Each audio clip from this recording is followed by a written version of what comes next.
والصلاة والسلام علی سید الانبیاء والمرسلین وعلی آلہ واصحابہ اجمعین۔ میں مولوی صدیق اکبر یوٹیوب چینل اسرا ٹی وی سے۔ دہلی چلو، بغاوت کر دی، بارکیں پھونک دی، قیدی چھڑا لیے، جو انگریز سامنے آیا اسے گولی کا نشانہ بنایا۔ اب کیا کرنا ہے؟ یہاں انگریزی فوج موجود ہے، اس کے پاس بہترین توپ خانہ ہے، وہ آنن فانن سب کو توپ دم کر سکتے ہیں۔ اب کیا کیا جائے اور کس طرح کیا جائے؟ جوش اور وحشت سے لبریز دماغوں کا یہ سوال تھا۔ جواب ایک تھا، دہلی چلو، اور اتنا تیز چلو کہ انگریزوں کی تیاری سے پہلے ایک منزل طے کر لو، اور صبح کو جمنا کے پانی سے وضو کرو اور اشنان کر لو۔ چلتے چلتے یہ باتیں طے ہو گئیں۔ دہلی میں انقلابی فوج کی آمد۔ باغی سپاہی جو دن چھپنے کے بعد میرٹھ سے چلے تھے، صبح سویرے دہلی پہنچ گئے۔ کہیں آرام کرنا اور سانس لینا تو درکنار کھانے پینے سے بھی بے نیاز۔ مئی کا مہینہ، چاند کی 16ویں رات، دن گرم رات خوشگوار، جوش جنون نے قدموں کی رفتار بڑھا دی یا زمین کی تنابیں کھینچ دی کہ 9 گھنٹے میں پا پیادہ 44 میل طے کر لیے۔ غلطی اور غفلت۔ مثل مشہور ہے، چوں قضا آیت طبیب آبلہ شود۔ قضا اور تقدیر کو کوئی مانے یا نہ مانے، لیکن تاریخ کا یہ کس قدر عجیب و غریب ثانیہ ہے کہ میرٹھ میں انگریزی سپاہیوں کی پوری رجمنٹ اور پورے ہندوستان کا سب سے بہتر توپ خانہ موجود تھا، جو دنیا کے بہترین توپ خانوں میں شمار ہوتا تھا۔ ادھر دہلی میں فوج کی ایسی بڑی جمعیت جو باغیوں پر دہلی کے دروازے بند کر سکتی تھی، حاضر تھی، لیکن میرٹھ چھاؤنی کے افسران کے متعلق تو کہا جاتا ہے کہ وہ حیران اور ایسے بدحواس ہو گئے کہ یہ بھی نہ معلوم کر سکے کہ انقلابی فوج کس طرف گئی، اور جب حواس ٹھکانے ہوئے تو برسبیل احتیاط یا کسی یقین کی بنا پر دہلی تار دیا تار فوراً پہنچ گیا، مگر Simon freezer, resident commissioner Delhi, جن کے نام تار تھا، نیند یا نشے میں ایسے بے خود تھے کہ تار کو بغیر پڑھے جیب میں رکھ لیا اور سو گئے۔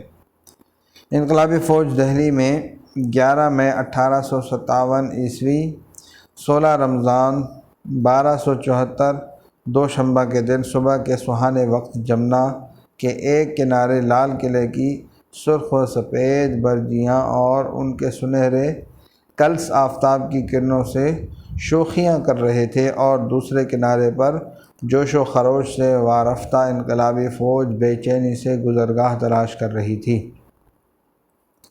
اسی کنارے پر پرمٹ کی چوکی تھی۔ باغی فوج نے اس میں آگ لگائی، کلکٹر کو مارا، پھر کشتیوں کے پل پر پہنچے۔ محکمہ تار کا انگریز افسر، جس کا نام ٹاڈ تھا، سامنے آیا، اس کو قتل کیا۔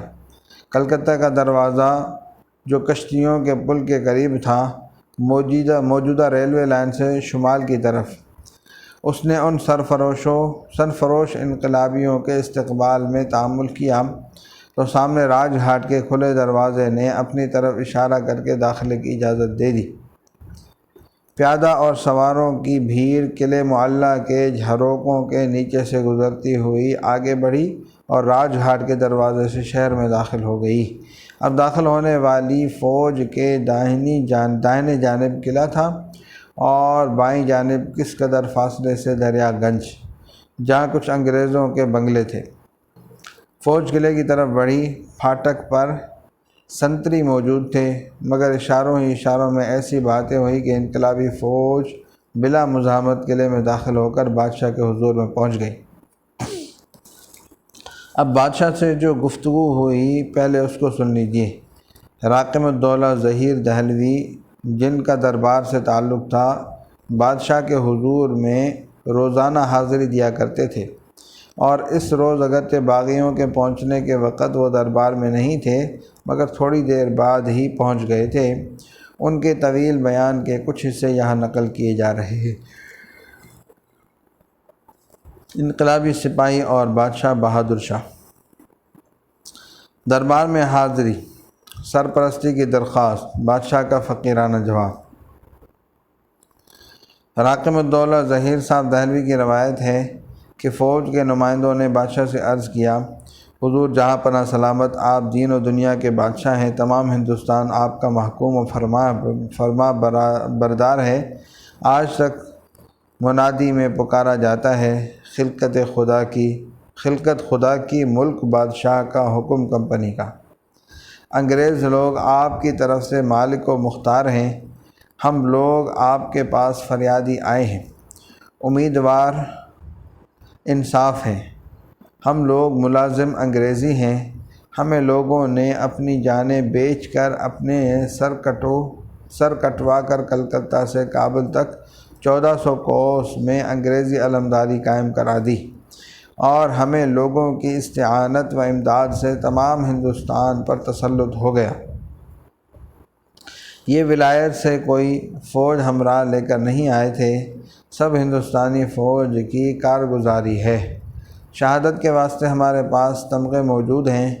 اب چونکہ تمام ہندوستان پر قبضہ اور تسلط انگریزوں کا ہو گیا اور کوئی سرکش باقی نہ رہا، اب سرکار کی نیت میں فتور واقع ہوا اور ہمارے دین و مذہب کے در پہ تخریب ہوئی، اور چاہا کہ تمام ہندوستان کو عیسائی کر لیں، اور ابتدا اس کی فرقہ فوج سے ہونی چاہیے۔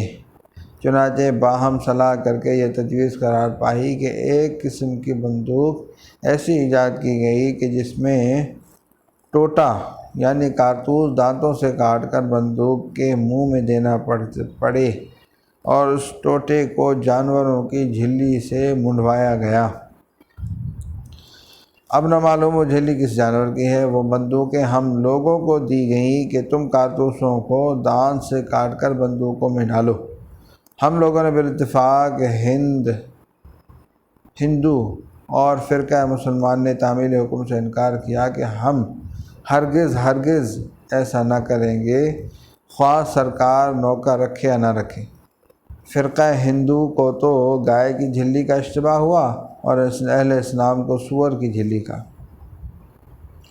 اس کے بعد ظہیر صاحب کی روایت کا خلاصہ یہ ہے۔ اب سرکار کو اپنی بات کی آن تھی اور ہمیں دھرم اور ایمان کی۔ 4 ماہ سے زیادہ ہو گئے یہ نزاع درپیش ہے، حکام کی کمیٹیاں ہو رہی ہیں، اور ہم لوگوں میں بھی سواروں اور پیادوں کی چھاؤنیوں میں جگہ جگہ چٹھیاں دوڑ گئی ہیں کہ یک قلم کل فوج انکار کر دے اور زیادہ سختی برتی جائے تو ایک معین تاریخ پر تمام ہندوستان میں غدر مچا دیا جائے، پھر دیکھو انگریز کیا کر سکتے ہیں۔ چنانچہ مفسد کا ظہور اب آ کر ہوا، اور اس وقت اس کی بنا اس طرح ہوئی کہ انگریز افسران کو خیال ہوا کہ میرٹھ میں انگریزی فوج بھی کافی ہے، اور ہندوستانی فوج بھی وہ ہے جو پورے ہندوستان میں سب سے زیادہ بھروسے کی اور بہت پرانی فوج مانی جاتی ہے۔ لہذا کارتوس کی مہم اگر یہاں کامیاب ہو جاتی ہے تو پھر پورے ہندوستان میں یہ مسئلہ حل ہو جائے گا۔ چنانچہ پریڈ کرائی گئی۔